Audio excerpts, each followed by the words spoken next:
नमस्कार, ये आकाशवाणी शिमला है। अब आप राजकुमारी चंदेल से प्रादेशिक समाचार सुनिए। आज के मुख्य समाचार। प्रदेश विधानसभा का शीतकालीन सत्र 22 से 24 दिसंबर तक धर्मशाला के तपोवन में। मुख्यमंत्री सुखविंदर सिंह सुक्खू राजस्थान के दौसा में कांग्रेस नेता राहुल गांधी की भारत जोड़ो यात्रा में हुए शामिल। राज्यपाल राजेंद्र विश्वनाथ आर्लेकर का विद्यार्थियों को पुस्तकें पढ़ने के लिए प्रेरित करने का आह्वान। और अंबुजा व एसीसी सीमेंट कारखानों में दूसरे दिन भी तालाबंदी जारी, सरकार हल निकालने के लिए प्रयासरत। अब समाचार विस्तार से।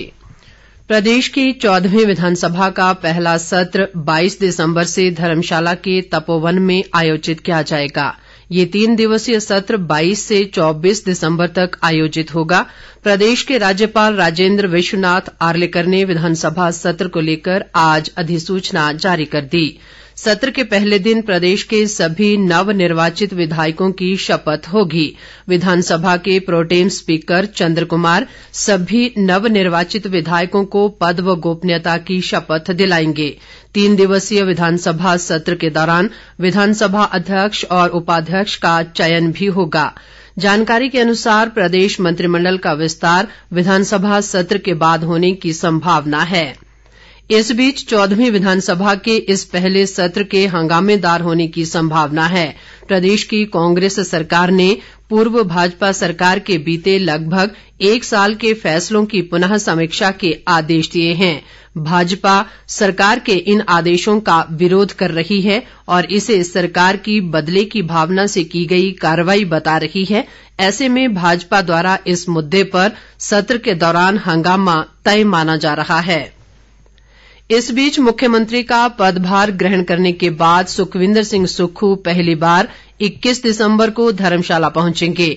मुख्यमंत्री के इस पहले धर्मशाला दौरे को लेकर पार्टी कार्यकर्ता और स्थानीय लोग काफी उत्साहित हैं और अभी से स्वागत की तैयारियों में जुट गए हैं।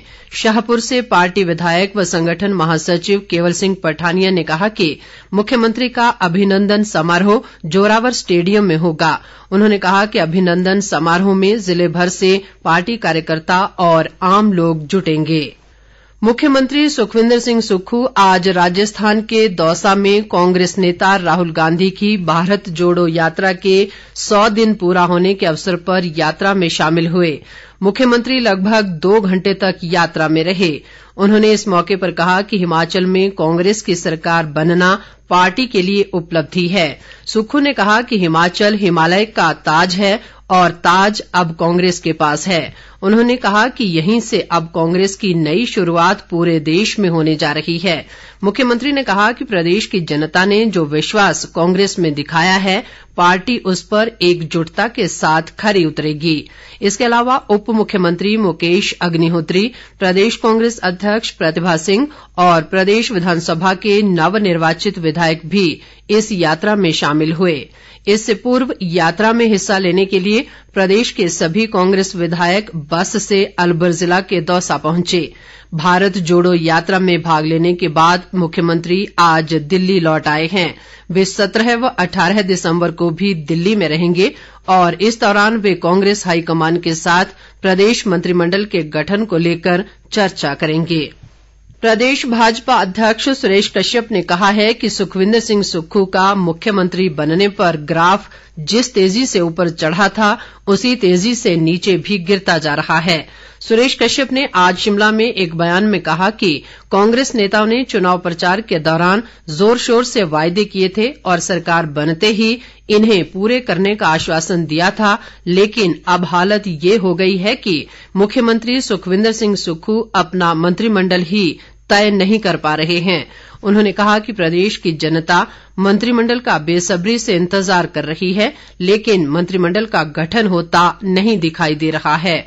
सुरेश कश्यप ने कहा कि भाजपा सरकार ने अपने कार्यकाल में जनहित के कार्य किए थे, इसलिए कांग्रेस की सरकार एक भी निर्णय को पलट नहीं पाई है। उन्होंने ये भी कहा कि अंबुजा और एसीसी सीमेंट फैक्ट्रियों के बंद होने से प्रदेश में हजारों लोगों की रोजी रोटी पर सवालिया निशान लग गया है। वहीं दूसरी ओर कांग्रेस नेता भारत जोड़ो यात्रा में अपने नंबर बनाने में लगे हैं। मुख्यमंत्री सुखविंदर सिंह सुक्खू द्वारा राज्य में पर्यावरण के अनुकूल परिवहन सिस्टम स्थापित करने की घोषणा के बाद राज्य में सभी जिला प्रशासन इलेक्ट्रिकल व्हीकल चार्जिंग स्टेशन स्थापित करने के उद्देश्य से जगह चिन्हित करने के लिए सक्रिय हो गए हैं। आज प्रदेश के लगभग हर जिले में उपायुक्तों ने अधिकारियों के साथ बैठकें कर इलेक्ट्रिकल व्हीकल चार्जिंग स्टेशन स्थापित करने के लिए जगह चिन्हित करने के निर्देश दिए हैं।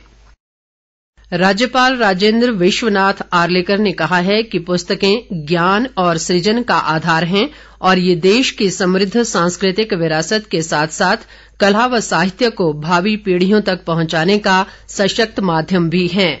राज्यपाल आज नई दिल्ली में करुणा फाउंडेशन व संस्कृति मंत्रालय द्वारा संयुक्त रूप से आयोजित इंद्रप्रस्थ साहित्य महोत्सव की अध्यक्षता कर रहे थे। राज्यपाल ने विद्यार्थियों को पुस्तकें पढ़ने के लिए प्रेरित करने का आह्वान किया कि अच्छी पुस्तकें पढ़ने से न केवल ज्ञान अर्जन होता है बल्कि पाठक में सकारात्मक सोच और दृष्टिकोण भी विकसित होता है। राज्यपाल ने आज दिल्ली में केंद्रीय रक्षा मंत्री राजनाथ सिंह और भाजपा के राष्ट्रीय अध्यक्ष जगत प्रकाश नड्डा से भी शिष्टाचार भेंट की। सोलन जिला के दाड़लाघाट स्थित अंबुजा सीमेंट फैक्ट्री और बिलासपुर के बरमाणा स्थित एसीसी सीमेंट फैक्ट्री पर आज लगातार दूसरे दिन भी तालाबंदी जारी रही। इस बीच दाड़लाघाट में आज अंबुजा सीमेंट फैक्ट्री की 8 कर्मचारी यूनियनों ने फैक्ट्री के गेट तक मार्च निकाला और कंपनी प्रबंधन के खिलाफ विरोध जताया। इस दौरान कर्मचारी नेताओं ने अंबुजा और एसीसी सीमेंट फैक्ट्रियों में तालाबंदी को राजनीति से प्रेरित करार दिया और कहा कि रोजगार बचाने के लिए सभी को एकजुट होकर कार्य करना होगा। उन्होंने कहा कि ट्रक भाड़ा उपायुक्त द्वारा सरकारी दिशा निर्देशों के अनुसार तय किया गया है। ऐसे में कंपनी की ये दलील सही नहीं है कि ट्रक ऑपरेटरों के कारण उसे घाटा हो रहा है। प्रदेश कांग्रेस संगठन महामंत्री रजनीश किमटा ने कहा है कि प्रदेश सरकार एसीसी और अंबुजा सीमेंट फैक्ट्री से जुड़े लोगों के साथ किसी भी स्तर पर अन्याय नहीं होने देगी। उन्होंने कहा कि सरकार स्थिति पर नजर बनाए हुए है। उन्होंने ये भी कहा कि मुख्यमंत्री सुखविंदर सिंह सुक्खू ने इस सारे घटनाक्रम को लेकर मुख्य सचिव को उचित कार्रवाई के निर्देश दिए हैं। किमटा ने कहा कि सभी पक्षों के साथ बातचीत कर जल्द ही इस मामले को सुलझा लिया जाएगा। उन्होंने संबंधित पक्षों से शांति बनाए रखने का भी आग्रह किया है। राष्ट्र ने 1971 के बांग्लादेश मुक्ति संग्राम में पाकिस्तान पर भारत की विजय के उपलक्ष्य में आज विजय दिवस मनाया। इस युद्ध के अंत से स्वतंत्र बांग्लादेश का उदय हुआ। मंडी में इस मौके पर संकन गार्डन में विशेष समारोह का आयोजन किया गया। इस समारोह में 2 मिनट का मौन रखकर शहीदों को श्रद्धांजलि दी गई। इस मौके पर मुख्य अतिथि सेवानिवृत्त ब्रिगेडियर खुशहाल ठाकुर ने कहा कि 1971 का युद्ध एक ऐतिहासिक लड़ाई और जीत की स्वर्णिम दास्तान है जिसने दुनिया का मानचित्र बदल दिया था। शहीद स्मारक धर्मशाला में भी विजय दिवस के मौके पर 1971 के युद्ध के शहीदों को मेजर जनरल अतुल रावत के नेतृत्व में श्रद्धांजलि दी गई। अंत में मुख्य समाचार एक बार फिर। प्रदेश विधानसभा का शीतकालीन सत्र 22 से 24 दिसंबर तक धर्मशाला के तपोवन में। मुख्यमंत्री सुखविंदर सिंह सुक्खू राजस्थान के दौसा में कांग्रेस नेता राहुल गांधी की भारत जोड़ो यात्रा में हुए शामिल।